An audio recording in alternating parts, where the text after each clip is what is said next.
VTV news સાથે હું છું વૈભવી। સમાચારની શરૂઆત મહત્વપૂર્ણ સમાચારથી કરીએ તો અમદાવાદમાં ઘર ખરીદવાનું સપનું જોતા લોકો માટે ચિંતાજનક સમાચાર છે। અમદાવાદમાં મકાન ખરીદવું હવે મોંઘું પડશે। 1 જુલાઈથી મકાનના ભાવમાં 10% સુધીનો વધારો। નવા ચાલુ થયેલા પ્રોજેક્ટમાં 10% સુધીનો વધારો થયો છે। ચાલુ પ્રોજેક્ટ પૂર્ણ થવા આવ્યા હોય તો તેમાં 5%નો વધારો થશે। ક્રેડાઈની બેઠકમાં ભાવમાં વધારો કરવાનો નિર્ણય લેવાયો છે। વૈશ્વિક સ્થિતિ રો મટીરીયલના ભાવમાં 20 થી 60%નો વધારો થયો છે। 400 બિલ્ડર મેમ્બર આજની બેઠકમાં હાજર રહ્યા। 30 જૂન સુધી જૂના ભાવે જ બુકિંગ કરશે બિલ્ડર્સ। બિલ્ડર્સે સ્ટેમ્પ ડ્યુટી ઘટાડવા સરકાર પાસે માંગ કરી છે, પણ એનો તાત્કાલિક કોઈ નિર્ણય નહીં થાય।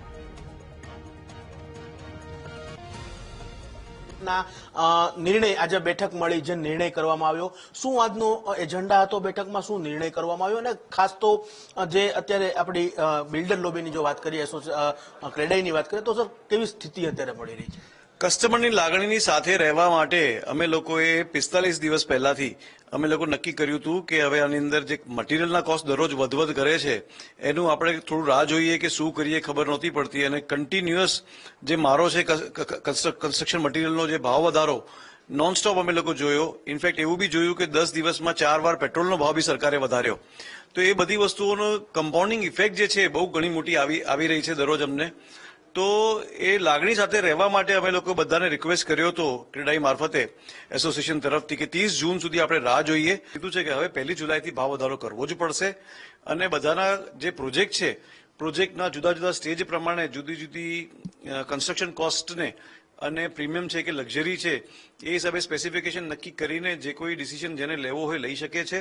અને મિનિમમ એવું દેખાય છે કે 5.5-6%ની કોસ્ટ અમને વધવી જોઈએ, પણ છતાંય અમે લોકો 5% ટુ સ્ટાર્ટ વિથ 1 જુલાઈથી બધા લોકો મિનિમમ ભાવ વધારશે। કોઈનો 6, કોઈનો 7, કોઈનો 8%, કોઈનો 10% ભાવ વધી શકે એવું દેખાય છે। સાહેબ, જે રીતની 5% થી 10%ની વાત કરીએ, આપણે સિમ્પલ શબ્દોમાં સમજીએ તો કઈ રીતના એફોર્ડેબલ જે મકાન હશે, જે એક પ્રોજેક્ટ છે તેનો કઈ રીતના તેમનો ભાવ વધારશે, જે અત્યારે જે વેલ્યુ છે નથી કેટલું વધી શકે છે? મેં જે તમને કીધું કે બધાનું પર્સન્ટેજ વાઇઝ કરવું જરૂરી છે, કારણ કે એફોર્ડેબલ કોઈનું 60 મીટર બી હોય, કોઈનું 90 મીટર બી હોય, અપ ટુ 90 મીટર અહીંયા એફોર્ડેબલ ઝોનમાં આવે છે। હવે 90 મીટર હોય તો નારોલમાં ભાવ જુદો છે અને શેલામાં ભાવ જુદો છે, બંને એફોર્ડેબલ છે। એટલે આમ એક્ઝેક્ટ ફિગરમાં કેવું અઘરું છે, પણ આશરે 5% બી ગણો તો 1 કરોડનું મકાન હોય તો 1 કરોડ 5 લાખનું થઈ જશે, વત્તા 11%, 5% અને 6%, 5% જીએસટી અને 6% સ્ટેમ્પ ડ્યુટી, 11%નો એ ઇફેક્ટ બી આવશે આ વધારા ઉપર। એટલે 5 લાખ રૂપિયા જો વધે તો એ 11% બીજું આમ વધીને લગભગ 5.5-6 લાખ રૂપિયાનું વધી શકે છે 1 કરોડનું મકાન હોય તો।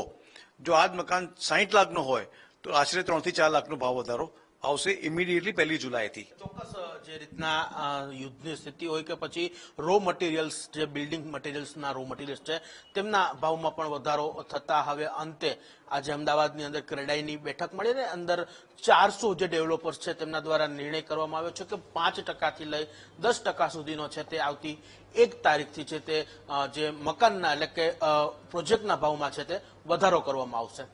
કેમેરામેન નરેશ સોલંકી સાથે શુભમ ભટ્ટ, વીટીવી ન્યૂઝ, અમદાવાદ।